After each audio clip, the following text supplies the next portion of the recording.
Good afternoon, everybody. Welcome to class today. Thank you for joining me, whether you're watching live or you're watching the recording. I appreciate you watching. Thank you for joining me today. So it's the first live session of a first semester here on the first day of the class in a new semester. So we're getting started pretty quickly here. But all I want to do today is just kind of do a quick sort of orientation for the class for everybody. So I'd like to just go over some of the most important things that, we'll be needing to know as we're getting started. Once again, I'm Mr. Ramsey. I'm your instructor for CSC 151 Java programming for this semester. And I do these live classes. I'll do them every week for your particular class.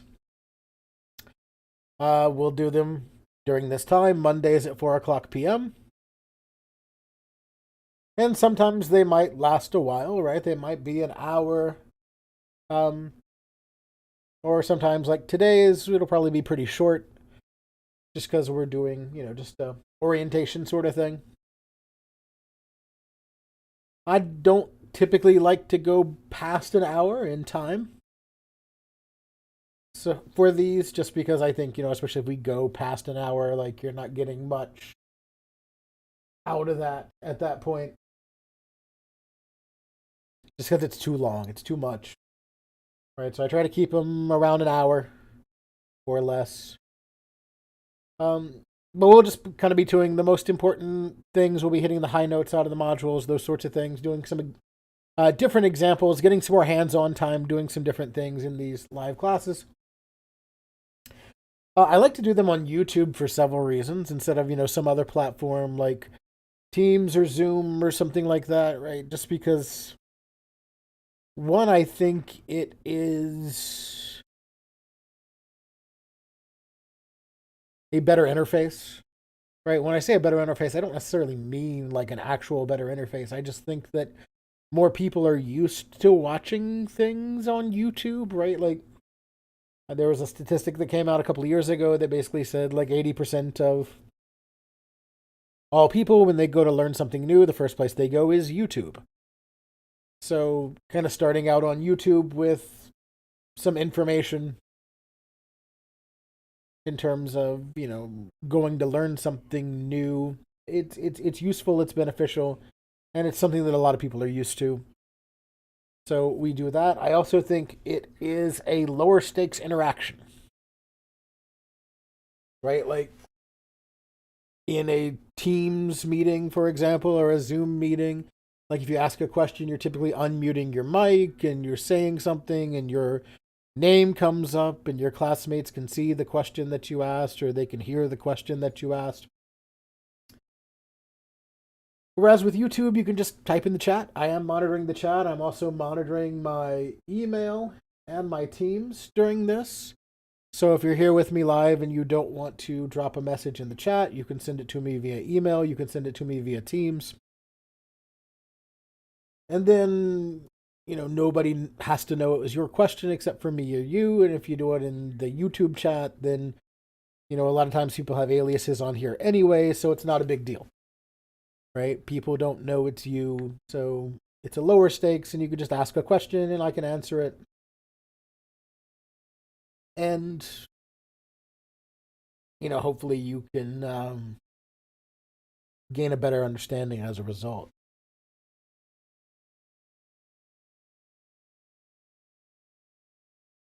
But with that being said, that's basically just the ins and outs of why I use YouTube. Again, we'll do this every Monday afternoon at 4 o'clock. If you're able to watch live, that's great. Come watch live. Ask questions. Do whatever you'd like. If you're not, that's fine too. Right? You can watch the recording when I post it after. And I do post the recordings on a different service. I post the recordings on the college's Panopto video server, so you can watch them on there as well. If for some reason you can't get to YouTube, you can watch the recordings on the college's video server. So today we are having a look at an orientation for the course. So we're kind of going to go through the begin here module for the course. I just want to hit a few of the high points, right? We're not going to take a ton of time doing this. I just want to make sure that I point out a few important things as we sort of go through this and get ready for a new semester, just so, you understand what you're going to be expected of, or what's going to be expected of you, I guess I should say.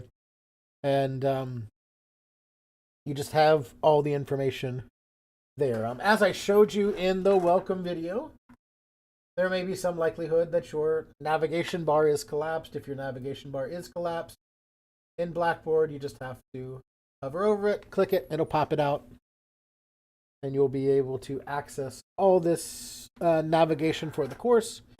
And we're going to be in the Begin Here module today. The Begin Here module is the big important module as we're getting started here. It's got all of our information in it, and so we're going to start there.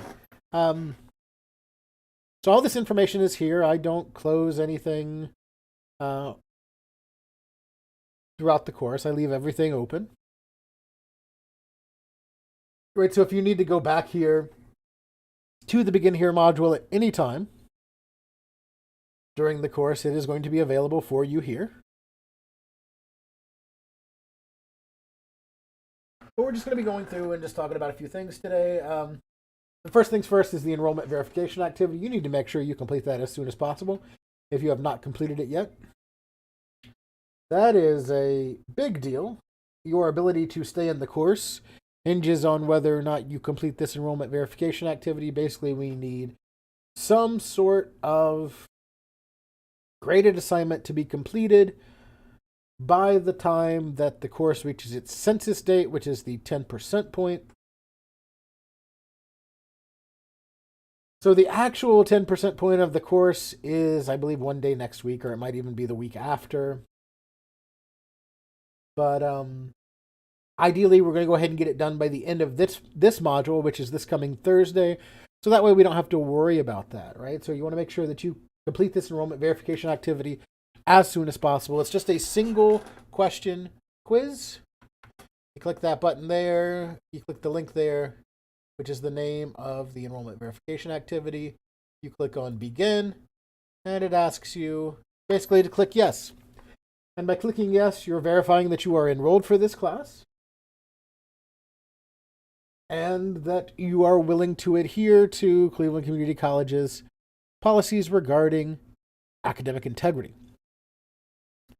So you select yes, and you select save and submit, and you're good. If you select no, or you do not complete this, there is an understanding that you will be withdrawn from the course. Now, I will typically reach out and contact you if you select no, or if you don't do this in time, right? Just to make sure.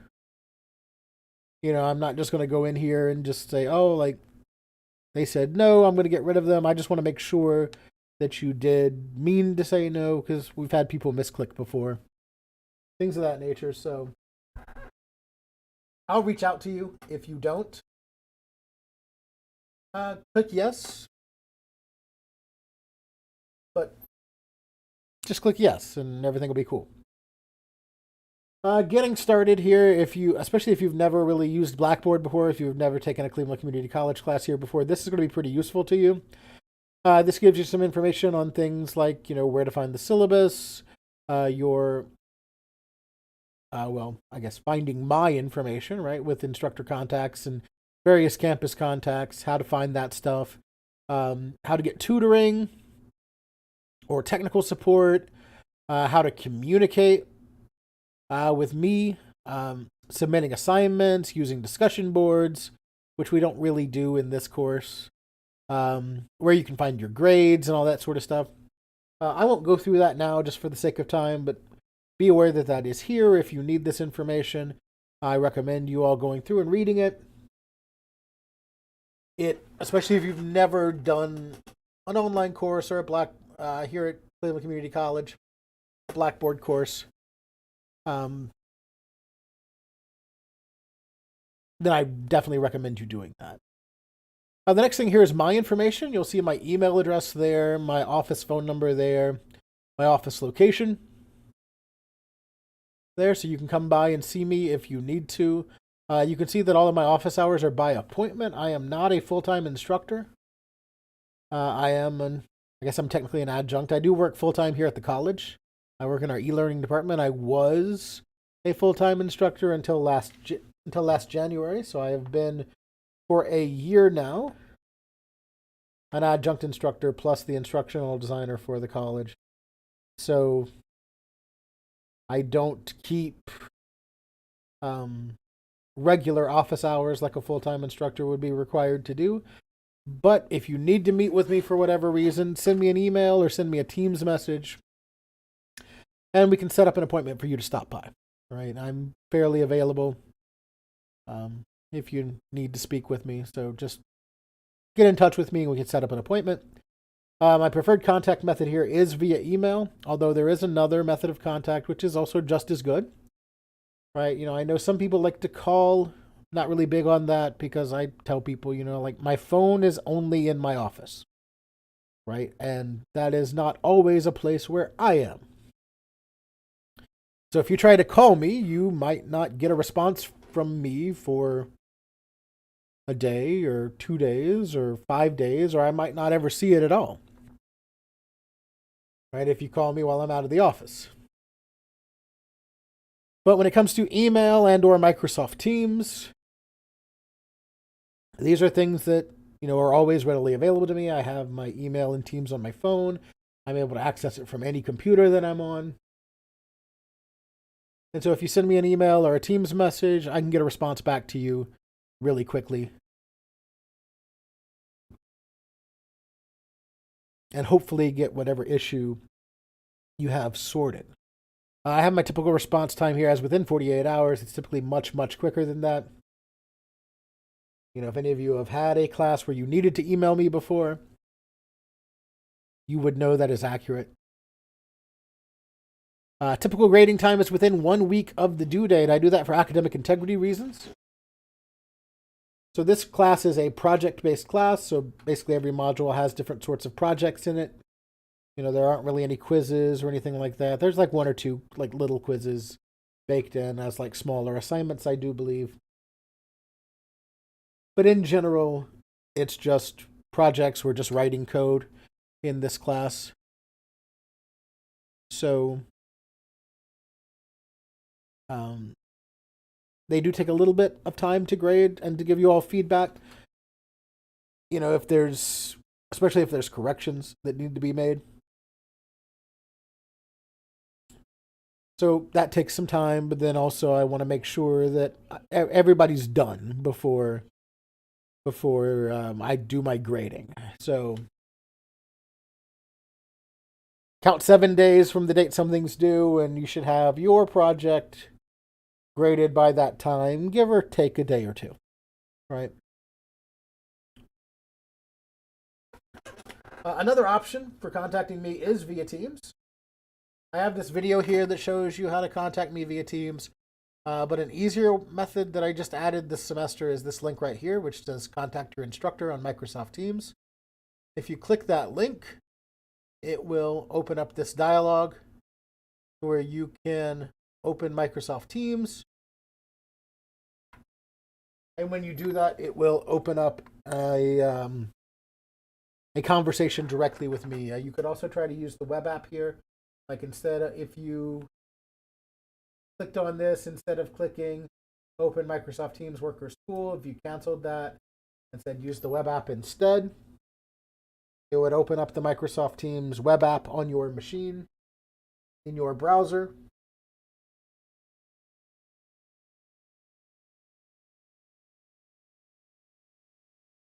Where you can send me a Teams message. I believe if you have the Teams application installed, it will actually open up a new conversation with me specifically. But if you don't and you're just using the web app, I think you have to put my name in the search bar to get me. Not entirely sure there. You all can give that a try if you'd like. See how that works. But Teams, in addition to email, is a good way to get in touch with me. It's one of just another sort of half synchronous, half kind of asynchronous sort of situation to where we can get in touch, right? Let's see here. Next thing is the syllabus. And so the syllabus kind of operates as sort of the contract between me and you, me as the instructor, you as the student, sets expectations for me, sets expectations for you. Right, and so you can see basically what I've done is I've taken a lot of the information that is the most important from the syllabus, and I've pulled it out and put it into the Begin Here module just to make it easier to find. I will read the course description here just because, that's one of the things you do. It says, this course introduces computer programming using the Java programming language with object-oriented programming principles. We'll talk more about that in just a second. Emphasis is placed on event-driven programming methods, including creating and manipulating objects, classes, and using object-oriented tools such as the class debugger. Upon completion, students should be able to design, code, test, debug Java language program. So the big thing here that we want to be able to do is the very last sentence. To design, code, test, and debug Java language program. Whether something should be or needs to be object-oriented is an entirely different situation. Java is intended to be an object-oriented programming language. I do introduce the concept of objects in, I think, Module 4. We do some stuff with objects and we talk about classes and all that kind of stuff. But we don't really get too deep into it in this course. I don't really do many requirements with objects in this particular course. I will use them a lot, and there are certain situations where you will need to use them.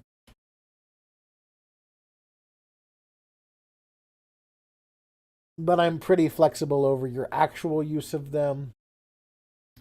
When we get to that point, we'd talk about situations where we'd want to use them versus where it doesn't really matter if we use them or not. What it all means, all that kind of stuff. So we will do all of these things.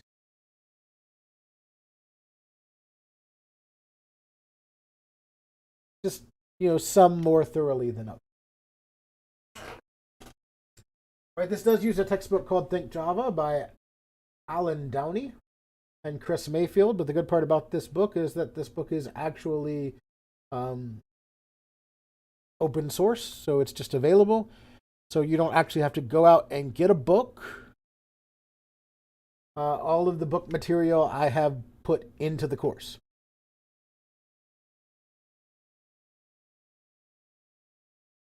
So nothing to worry about there. I've got some supply requirements and some tech requirements here. You can read those on your own time. Student learning outcomes here. Create a software application using the Java programming language. Debug a software application using the Java programming language. Test a software application using the Java programming language. These are all things that you will be able to know and or do by the end of the semester. And that's all demonstrated via your final project and various projects along the way. You can see here in the evaluation and grading section that this is a heavily lab-based course. I have big labs and I have small assignments. And so the big labs encompass several different things that we learn in the module.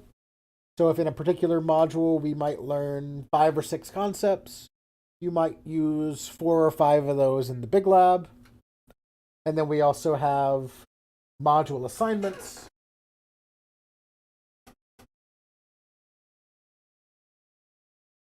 Which could also be termed as small labs. And some of the other concepts would be contained in those. In the small assignments or small labs, those are typically testing you on one particular skill, whereas the big labs are testing you on combinations of skills. And then we have the final project, which we'll talk more about the final project in just a moment. And I'll just kind of let you read the rest of it at your own pace. Right, we have our course schedule here, which we'll talk more about in just a second. And I think it's actually time to do that now. So we got our course schedule here. These are the assigned dates and the due dates for everything in the module. You know when everything's assigned and everything's due now. I will also, over the course of the next day or two, be adding all of these due dates to the navigation as well, just to make those dates easy to find. I don't like to start with them there. I like to add them a day or two after we start. Here, but you can see date assigned, date due. My due dates are typically on Thursdays. Right, I found that works fairly well to have a due date on Thursday. That way, you know, you can kind of have the weekend to work on a module. Then when we have our live class on Monday, you can ask questions, and then after that, you still have some time to make changes and edits and before having to turn in the final assignment. Right? So the bulk amount of time that you would need to work on something would be over the weekend when you might have the most time to do it. And then you ask your questions, and then you have your time to make changes and fix it. But that's kind of the way that it's done. You can see that, you know, roughly or mostly everything's a week. We have 1 week that's sort of a break week that's given during spring break, so you won't have to worry about anything during that week. And then the final project is due by noon on the last day of class, which is May the 8th. The way I treat work and the way I treat deadlines, I kind of treat it like the real world. So I say I don't accept late work, and I don't unless it's under a specific condition, right? So for example, if my boss comes to me and they say, hey, you know, I'd like this thing done by this date, and that date comes and that date goes and that thing is not done, it might be a bad day for me, right? Like I didn't do what I was supposed to do. But if prior to that date coming, I get in touch with my boss and I say, you know, I've run into this issue and this happened, or we need more resources in order to do this thing, or whatever, and, you know, just basically just explain why an extension is needed, then it's all good, right? Like, it's reasonable. Things happen. I just need to know. Right? Because otherwise it just seems like you don't care, right? So we want to make sure that we're letting me know if there are issues prior to the due date, and then I can, you know, I can work with you. All right, so let's see here. We talked about the textbook. That stuff's there for you all to read. Live class, which is what we're doing now. Monday afternoons at 4. I'll send you the link like I did today, between, you know, roughly 45 minutes and an hour. There are some weeks when we won't be able to do this for whatever reason. You know, if I'm unavailable, something happened, I'm having technical issues. In those events, I always try to record or try to show or give you all a pre-recorded version of one of these live classes. You know, if you go onto my YouTube page, you can basically see like the last 5 or 6 years of me doing this for all of the classes. With the exception of, I think, like one where we delivered it in a slightly different format. So I've got years upon years upon years of these classes that I've done at this point. I try to do things a little bit differently, a little more unique for, you know, everybody's class, just so you know that, like, you know, I cater it to what you all need. But there are occasions when I won't be available and I'll have to post something pre-recorded, and, you know, if that happens, it just happens. Right? I try not to miss a live session, but occasionally it happens. We will be using REPL.IT for this course, also called Replit. This video here shows you how to get started with Replit. You'll need to make an account for it. The account is free. There's nothing to worry about. If I open up the page here, click the link to open up the page. I'm already logged in. Since this is the Java class, we would go to create REPL, and we would be using the regular old Java here. A little later on, we use Java with Swing, but you probably won't have Java there yet, so you'd have to type in Java here.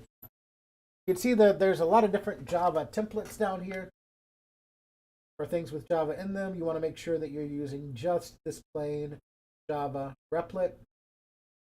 And in the final module of the semester, module 9, when we're working with GUIs, we'll use this one here, which is Java with Swing.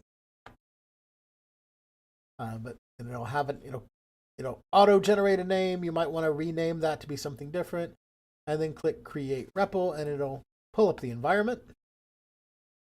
And it's a standard virtual IDE environment. We'll talk more about this as we get into things next week. What we're looking at, like what you see here, which is pretty good, right? Like we see a test case, and we see various other things here. We can talk about what all this stuff means later on in the course. But you'd write code in the middle here. You'd click Run, and then it outputs here on the right-hand side. Pretty simple. I also talk about how to use the standard Java SDK here. I don't recommend it, just because it makes life a little more complicated. You know, if you're interested for trying this for your own purposes, you're welcome to do so. But I do just recommend using the replit. It's easier for you to write code. It's easier for me to grade the code. It's just easier all around. And again, we'll go more into using replit as we're actually starting to do things in replit. I've got some stuff here that just gives you some more information about trying to make the most of your online education. Some things that you can do in an online class to help you be successful. That's something that you can go through, especially if you've not taken an online class before. And then I have an introduction discussion board. You have to do it. Sorry. You have to introduce yourself. It's just the way things go. And an orientation quiz. And so that's basically it, right? Like the big things that you have to do, once again, for this module are the enrollment verification activity, the introducing yourself discussion board, and the orientation quiz. So make sure you do those as soon as possible, at least before the end of day on Thursday. And before we go, let's talk final project really briefly. One of the things that I like to do, and I will talk more about this as we progress, is I like to do sort of open-ended final projects in courses. I think if you're able to come up with an idea for yourself about what you want to do for a project, I think you will like it better. I think you'll put more effort into it. So, I encourage that here. So I just have basically a set of, I don't want to call them rules or restrictions. I mean, I call them qualifications here. Qualifications are reasonable. Must be a program that you wrote. Not a program that we made in class. Should have a GUI, a graphical user interface. We'll talk more about that when we get to that point. And it must contain variables, a conditional statement, a loop, and an array. And it must work. It must function for the function that you intended it to do. And so again, that's due by noon on the final day of class, and you know about it now. So you can start thinking about maybe some ideas, or maybe looking around for some ideas for some things of that nature. I don't think anybody's here with me live today, so we'll just go ahead and wrap up here today. If you think of any questions that you might have, send me an email or a Teams message and let me know. But that's all that I have for you for today. Thank you for watching. We'll see you next time.